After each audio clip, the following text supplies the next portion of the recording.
secret bi nga xam ne moom lañ leen indi pour bëri ay clients la loolu ñuy wax naan pour attirer beaucoup de clients incha allahu taala képp koo xamante ne da ngay jaay bëgg suñu borom tabaraka wa taala di nga indil ay clients foo toll na nga def secret bii ñuy bëgg a wax.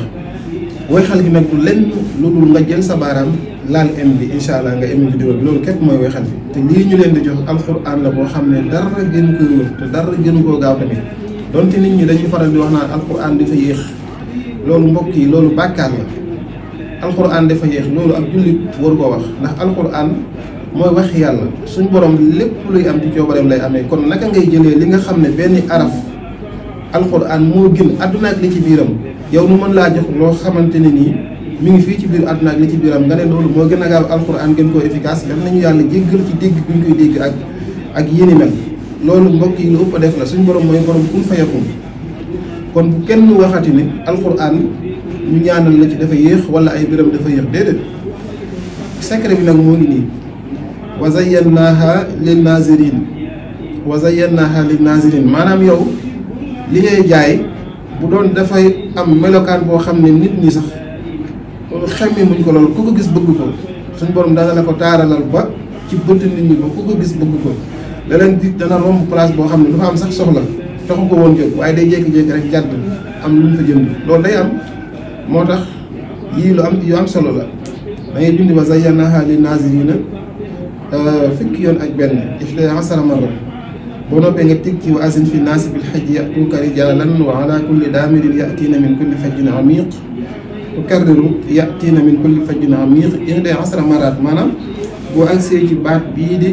ya'tiina min kulli fajjin amiiq da nga koy baamu ya'tiina min kulli fajjin amiiq ya'tiina min kulli fajjin amiiq lu toll ci fukki yoon ak benn moom tamit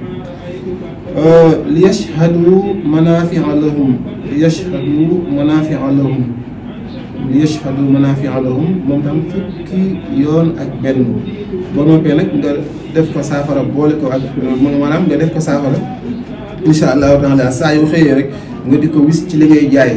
ci li ngay jaay nga wis ko ci insha allahu taala sawaan kaana daaran aw jaran aw sayaaratan aw aqaaraban aw xayri zalika